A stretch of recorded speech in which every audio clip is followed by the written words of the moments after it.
Tucson road construction. You've seen it, and you've probably been affected by it. 10 years of work completed, 10 more to go, and the fight over widening Broadway. What can we expect in the short term and the long term? This is Metro Week.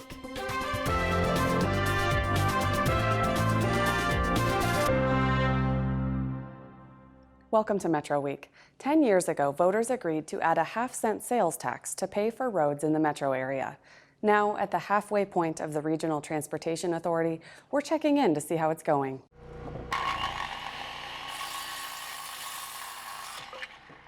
In 2006, the Tucson metro area was growing at a rapid pace. New homes were going up throughout Tucson and the suburbs, and it seemed road budgets just couldn't keep up with the ever-increasing need for more lanes to fit more cars. So local officials came up with a plan: spend $2 billion in the course of 20 years to expand the essential roadways. Voters said that was a good idea and approved a half-cent sales tax to pay for the work. The plan included widening many thoroughfares such as Oracle, Broadway, and Sahuarita Road. It added bus pullouts and turn lanes. It also bought new Suntran buses, built the streetcar line, and added sidewalks throughout town. The sales tax partially paid for some of those projects, and other local taxes and federal transportation dollars made up the rest of the road building funds. But once the recession hit, people were driving less. The legislature reduced funding for cities for road repair.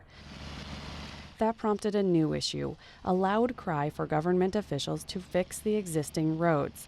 People started questioning the need for some projects, and others got behind schedule. One example is a plan to extend Sabino Canyon Road to the south, along Udall Park, until it meets up with Kolb. That would eliminate the need for people to use the crowded Kolb Road, Grant, Wilmot intersection. That new road was scheduled to cost $9 million. It was supposed to be under construction by the end of 2011, finished by 2014. The road still hasn't been built. Near downtown, people are questioning the necessity of widening Broadway Boulevard from Euclid to Country Club. It's that project on Broadway which has garnered more opposition in recent years than any other Regional Transportation Authority project. Even the city council member who represents that corridor of Tucson is not happy with the plans. I asked Steve Kozachik to explain his position.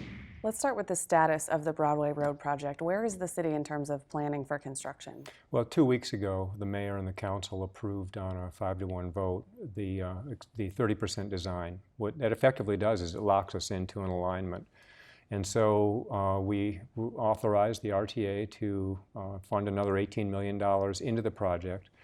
And that's going to go to property acquisition and demolition. And so we're just moving forward now, further refining the construction documents, or some would say the destruction documents, for the whole roadway alignment.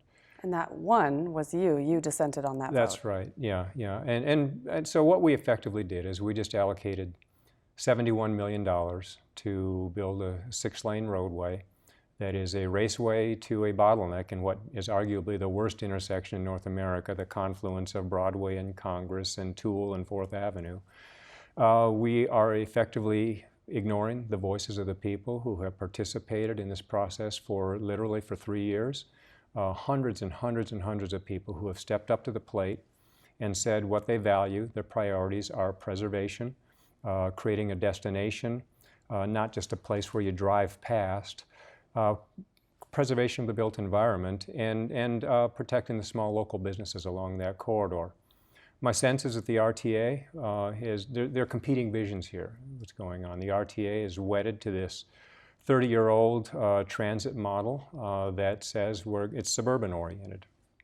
And instead of adopting something that could be a model for the rest of the transit corridors in the community, they've wedded to that model. And so what we're doing is we're expanding the roadway, taking out the tax base in terms of businesses and properties that the RTA, quite frankly, needs to fund the project, and really is at odds with what the vision of the people who came to all the public meetings were and said, this is what we want. We want a destination. We want to create a sense of place.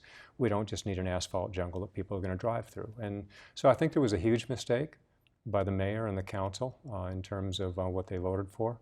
And it also might, quite frankly, affect the RTA when they need these same people to step up to the plate and reauthorize them whenever they decide to do that. That if the people are going to say, you ignored us in this very key project, and so why should we reauthorize you for taking more of our tax money going forward? Staying on that topic for just a moment longer, what is the city's conversations about the prospect of extending an RTA, reauthorizing it for more years? Well, that's going to be an RTA-driven decision. We have a representative, of course. Jonathan is on the mayor is on the RTA. My sense, though, is that the RTA needs to do a couple of things if they want to be taken seriously. I think they just stubbed their toe big time on this one by forcing this suburban model on a roadway that cuts through an urban core. That's a mistake. You need to be listening to the people who you're going to rely on to support you. And the second thing is that the RTA really needs to seriously consider something that you and I have talked about before, and that is allocating a portion of the RTA sales tax to road repair. We can't simply continue to build capacity and not put a percentage of the RTA sales tax into how we're going to fix the roads going forward. Have you been invited into any conversations about that future of the RTA? Well, I've kind of imposed myself into those conversations. I've had conversations with Chuck Huckleberry, with Jonathan, of course, and with several of the members of the RTA board. But this whole Broadway thing sort of pivots back to the first piece of that, is that if you want people to support you going forward, you really need to step up to the plate and say, we're going to listen to your input, and not simply cram through a suburban model and, as I say, an urban corridor that's really going to affect the neighborhoods, the small local businesses that we say that we support at the mayor and council level. Broadway is an example of one of the road projects in the RTA that's actually been in planning stage for decades. Things have changed over those years, right, but there's been a long-term plan to widen Broadway there. How does the controversy about this specific project compared to other RTA projects in your ward? Well, so let me speak to that whole issue of timing, because one of the controversies was, why is it taking so long to develop this project? The notion of compromise was thrown into the conversation. By agreeing to simply a less bad design is a political solution. That's not good urban planning. We were told again and again and again that, for instance, 96-foot cross width was going to be acceptable by our transportation director. There's nothing remotely close to that in this corridor. We were told that 4 travel lanes plus 2 dedicated transit lanes was going to be fine. Less than a week later, that design was called not fundable by the RTA and by the Tucson Department of Transportation. And I should say, because the RTA has always said that it wants to build the roads as voters approved them 10 years ago, and for that it was a 6-lane roadway. Well, 10 years ago it was an 8-lane roadway, and right. So when the RTA says that we have to do this because the voters said to, that's just phony. I mean, they cashed that chip in this conversation a year and a half ago when they recognized that taking 150 feet off of the north side of this roadway and knocking down 120 or 130 businesses was simply not smart. So they can no longer say that we're only doing this because the voters said to do it. And so now the argument or the discussion becomes, how do we do something that's more conducive to, number one, what the people want, number two, what's affordable, and number three, what's needed? You mentioned the traffic studies. Those traffic studies are going in the wrong direction. 10 years ago, when the RTA was first approved, the traffic projections were 10 years old then. Now they're 20 years old. People aren't driving the same way. We're looking for multimodal corridors, different means of ways of getting around. Nothing about what the mayor and the council approved, and nothing about what the RTA wants to fund, that $71 million, is needed, is wanted, or is affordable. So what's next? Well, I think the conversation shifts now to how do we regain the trust in the RTA going forward. They can have 22nd Street. They have some land use decisions to be made on Grant Road. And we have the whole land use conversation coming up on Broadway. My concern, though, Andrea, is that with the vote that the mayor and the council took a couple of weeks ago, credibility was lost, not only at the mayor and council level, and we're going to need that credibility when we come back later on and talk about bond elections for city financing. And the RTA is going to need that credibility when they come back and ask for reauthorization. You can't continue to ask people to invest their time and spend hundreds and hundreds of hours, the Citizens Task Force and the hundreds of people who came to the public open houses, and then just ignore them when you decide on an alignment. Kozachik mentioned Broadway has been in planning for decades, and that's no exaggeration. For perspective, let's take a look at the Broadway widening project almost 30 years ago. Driven across town on Broadway lately? Did you find the experience frustrating? You're not alone. That's why the city's transportation department spent the last year and a half looking for ways to improve the traffic flow. Well, it is the major east-west arterial. It does connect downtown, so Broadway is going to increase as a magnet street. Planners say that after listening to the public, they've come up with 9 alternatives, plans that are both technically feasible and publicly acceptable. The plans range all the way from doing nothing to minimal improvements, including an expanded bus system, modified access, and improvements to intersections, to making 5th, 6th Street one-way westbound from 7 to 9 a.m. and eastbound from 4 to 6 p.m. The alternatives include widening intersections, widening Broadway, grade separations at 7 major intersections, high occupancy vehicle lanes for cars with more than 2 occupants, vans, buses, and so on, a light rail system, or an elevated transit system. They say it's a 20-year plan that could well take that long to implement. One major reason is that they have no idea where the money will come from. There are some possibilities for funding, potentially through the federal level, potentially through the local level, potentially through some private sector initiatives. It's hard to say right now, but we have to look at the total spectrum of where funds can come from.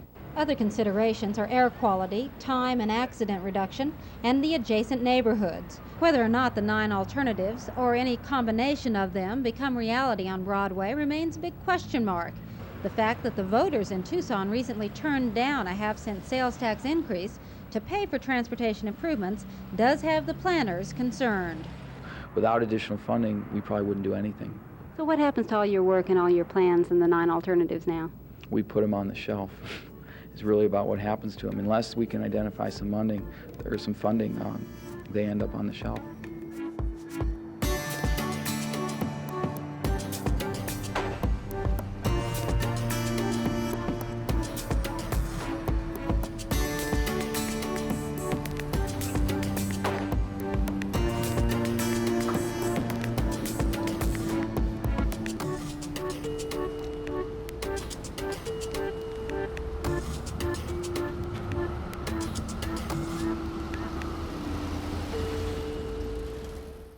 The RTA board is made up of 1 person from each jurisdiction in the metro area. That's Tucson and Pima County governments, plus the suburban towns and Native American tribes. Marana Mayor Ed Honey is the chairman of that board and has been on it since the RTA started in 2006. I asked him to give us a big picture look at the future of the region's roads. You've been on the RTA board since the beginning. Assess its progress so far. I think we've done really well. We're kind of ahead of schedule on many of the projects that we wanted to move forward. We've used bonding to bring in monies more quickly and move projects through. During the recession, we were able to get projects done at a cheaper rate. So by bonding, actually didn't cost us any money because the cost of the bonding was made up in the cheaper rates of the projects. So we're way ahead of schedule and doing very well. There are many controversial projects in the plan, such as Broadway, where you've got some opposition to the plan as it was written in the RTA plan that voters approved. How does the board approach the question of whether there should be changes to projects like that? Well, we're open to minor changes, like on the Broadway project, but we are really concerned about timing. And one of the issues now is that project is behind schedule. But it appears that the Tucson City Council has approved the new modifications. They have 30% plans, and the board has approved that. What about other projects? When other projects come to the RTA board proposing changes, how do you work through that process? We do modify that. We realize that when the plan was put together, different things will happen, and there will be needs for certain modifications to projects. And as long as they're not a massive change, we usually will go along with the jurisdiction and make those changes. Talk a little bit about the financial outlook. You mentioned that some of the projects have come in under budget during the recession. Right. Others ended up having a lower estimate when the plan was written than they will be indeed expected to cost when they're built. Well, many of the projects have come under, including the Twin Peaks project that Marana did. It came in a little bit under budget. But what has happened is we estimated $2.1 billion over the 20-year life of the RTA plan. We're going to generate about 1.75. the way it's looking right now. And that's because sales taxes went down. And that's because sales tax and the economy and the growth is not what we estimated it to be before the big recession in 2008. So will that be enough revenue to build all the projects in the plan? Well, what we're going to do is we're actually using some PAG money. We get 12-6 money, which is federal money that comes to PAG, and it can be used in all the jurisdictions. And what the board has done, and the PAG and the RTA board are the same people, even though they're different organizations, is allocated some of that money to finish some of the RTA projects that we would not have money to build. So we think we'll be able to build all the projects. So this 20-year plan, we're at 10 years right now, 10 years since voters approved it. Are you talking about reauthorizing it, extending it past 20 years? Have those conversations begun? Yes, we talked about several different things. We had talked about expanding it, which would again have to go back to the voters, or extending it. And we're looking at both of those options now. The RTA has been by far the best mechanism for the community as a whole to collaborate with each other. Because we're all at the board, we all have one vote, you know, it's very transparent. And I'm hoping that we will be able to extend the RTA because major projects benefit everybody, no matter what region they're built in. So presumably expansion would be adding new projects in. What do you mean by extending it? Well, extending it, we would add new projects. For example, the Twin Peaks Interchange and the Einer Interchange that we'll be starting on later this year are Marana projects. If it was extended, maybe Marana would come in and ask for Cortero to be put in the extension, and just projects that are not even in this plan. And Tucson, Oro Valley, Sarita, and all the other entities would ask for additional projects as well. If we expand the program, we could do some of the things concurrently. But what that would amount to is adding another quarter or another half-cent sales tax parallel to the one we have now. And sometimes that's a little harder issue. You know, extension may be the easiest way to handle what we need to do.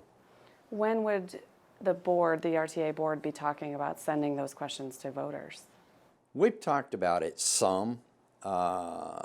One of the problems was there was a drop-dead thing in the legislature on these RTA bills. That, I mean, it would affect the RRTA or the Maricopa RTA as well. And it said if you went out and asked for an extension of your program, if it didn't pass, then your entire program stopped.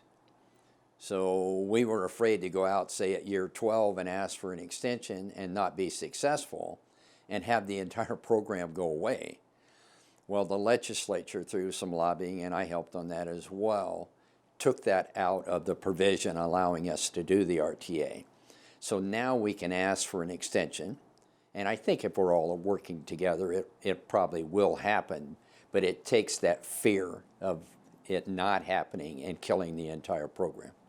Now, would voters be, are you talking about possibly sending to voters another 20-year plan, a 10-year plan, a series of 5-year plans? Well, well, 5 years is almost too hard to do. I mean, by the time you come up with the funding and all of that, but you know, it'd be a minimum of 10 years.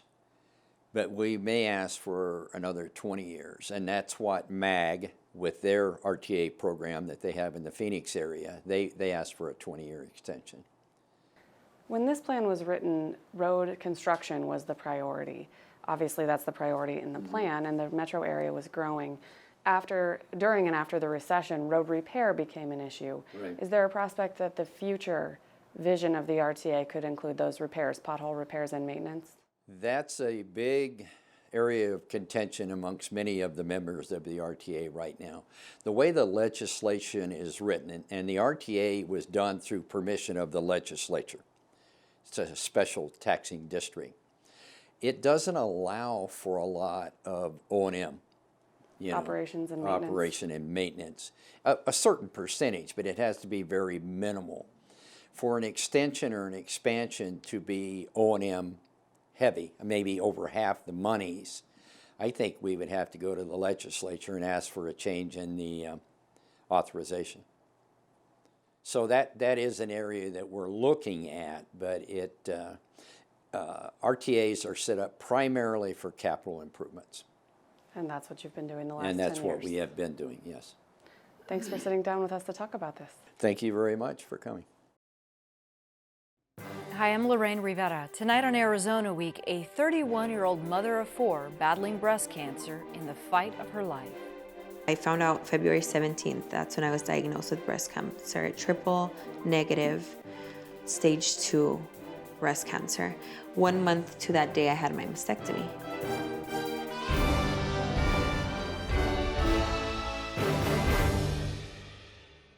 Now our Journalist Roundtable. Joining me in the studio are my colleague Zach Ziegler and also Dylan Smith of the Tucson Sentinel. Now Dylan, I feel like to some degree we just don't hear about the RTA anymore. I mean, has it fallen off the radar? Are we still kind of talking on just a project by project basis? What's your impression? Well, when an agency of government is actually getting some things right quite frequently, we don't end up talking about Not them. at this table and as then the often, general yeah. public doesn't end up complaining about them quite so much. You know, for a group that is hitting its 10th year, they've kind of hit their stride and have gotten a pretty large number of projects done, you know, under budget before they were set to be due. So that's probably something we should give them some kudos for. There still are, you know, the Broadway project especially is lately generating a lot of controversy. Again, like it has for the past, 20 or 30 years 30, at this yeah. point. Grant Road, I think we're going to be hearing more and more about as we get into the design stages of more widening there, finishing up Aviation Parkway, where it will, the Downtown Links project, finally, again, that's another project that's been in the works for 3 decades. You And know, that's these what- things are, when they get down to specifically affecting your commute or your neighborhood, that's when people get a little bit cranked up. When it's something all the way across town, it kind of falls under your radar. And I want to have you react a little bit to what Mayor Honey said about the potential for asking voters to actually add to the amount of sales tax that's, the percentage of sales tax that's being collected. Is that likely to sit well or poorly with voters? Can you make any prediction? Well, what we have seen is that if you offer voters something very, I guess, concrete, pardon the pun, when it comes to building roads, and specific, that they are, well, you know, tend more to favor that than something that is, you know, like what happened with the bond issue recently, where it was a huge number of projects and people could find, you know, things to hate in there just as much as they could find things to love.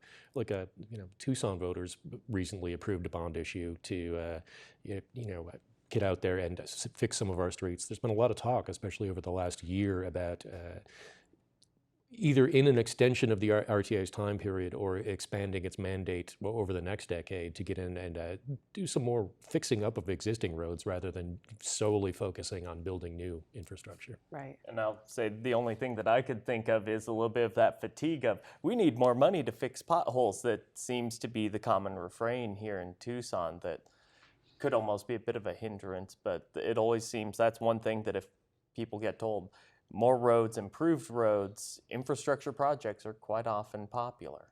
Now, I want to have you talk a little bit more about Broadway because you've been actually covering that, Zach. How final is the decision as we know it so far by the council? Well, there's the decision to do something, I guess you can say, is there. They have the 30% plan, as it's called, 30% of the way through the actual planning process. And the city council has voted on it. However, we heard after the vote and after there was a fair amount of speaking out against it at meetings that they will continue to take public opinion and public input. So there could be little changes here and there that still come into the project. But at this point, it looks like something's finally going forward. But then again, you know, that from the vault piece that we heard, it sounded a lot like that in 1987 also. Yeah, so we'll just wait and see, and potentially decades, but hopefully not. Hopefully there's just a solution, a finality to that road.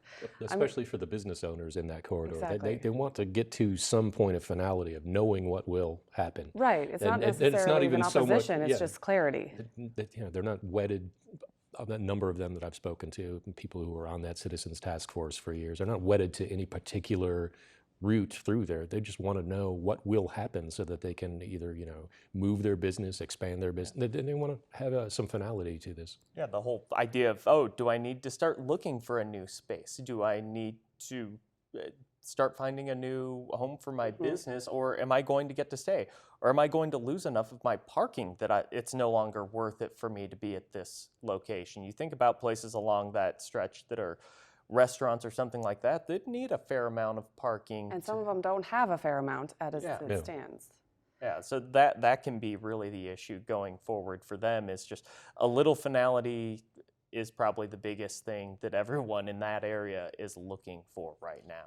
Also on the note of business clarity, Zach, the legislature wrapped up this week and, or actually last Saturday it was, but essentially this week. There are still bills hitting the governor's desk. Exactly. Yeah. So now, but now that's a done deal now. So how did businesses in Arizona fare in the legislative session? Well, one of the biggest things, especially for small businesses, there were a few good items. The budget included $8 million in tax breaks for small businesses.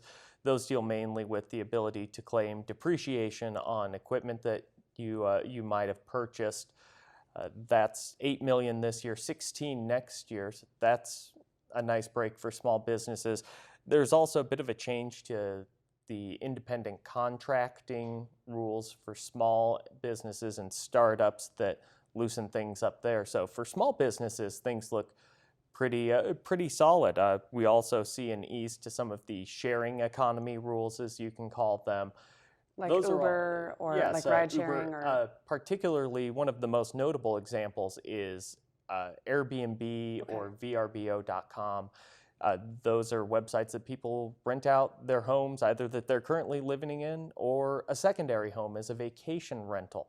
A few communities, particularly Scottsdale, Sedona, and Jerome, had outlawed the use of vacation rentals in the community, and the governor made them walk that back. So for smaller businesses, for independent contractors, things look fairly positive. For large developers, especially in Cochise and Yuma County, things aren't quite as good. There were a few bills that would have changed the way that the 100-year water supply rules work. Those were vetoed by Ducey, saying, no, we need this uniform rules of water so that we can ensure this. We've done a good job on water so far. We need to keep doing this. All right, thanks for that update. And Dylan, next week we have an election, another one, and then two more later in the year. So I just want to always make we don't stop having elections in Arizona. One of these ever-present conversations. So I just want to point out that people should no longer mail their ballot at this point. If it's still at home, they should take it into their polling place or one of the early voting locations on Monday or Tuesday. But speaking of elections, we just found out that Tucson City Council member Karen Uhlich is not going to seek re-election. What do we know so far? Yeah, she's going to serve out her term, she says. So this isn't something, she's not stepping down now, and but she has been on for, will have been on for 12 years, and has decided it's time to let somebody else take a stab at this. And it may be driven a little bit by the uncertainty in what might happen with Tucson's election system. Right. We have this pending court case, a couple of, well, at least one initiative that is gathering signatures. The city council might refer another option to voters in November. So there are a number of factors at play in really how we're going to elect our members of the city council. And that's just to remind people, that's the debate about whether the primary and the general elections should be citywide or ward only. And right now, what sort of permutation there might be. And Exactly. if we add a couple of council members, and there are a number of different things on the potential menu. And in that, also, we should note that Karen Uhlich she would have been up for re-election in 2017, so that's not something on this year's ballot. I feel like I'm mixing issues at this point because we have 3 more elections That's looking this year. ahead a couple of years, but she's letting people know that if they are interested in running, they can start laying the groundwork now. Yeah. Okay, on that note, I just want to also just make note of a big news story in local politics this past weekend, and that is the death of former Pima County Supervisor and former state lawmaker Ann Day. She was killed unexpectedly in a car accident last weekend, so we just want to make note of that. That's all we have for this week. As always, we want to know how we're doing. You can find our show on our website and on social media. You can make comments, suggest story ideas, and we always appreciate you watching.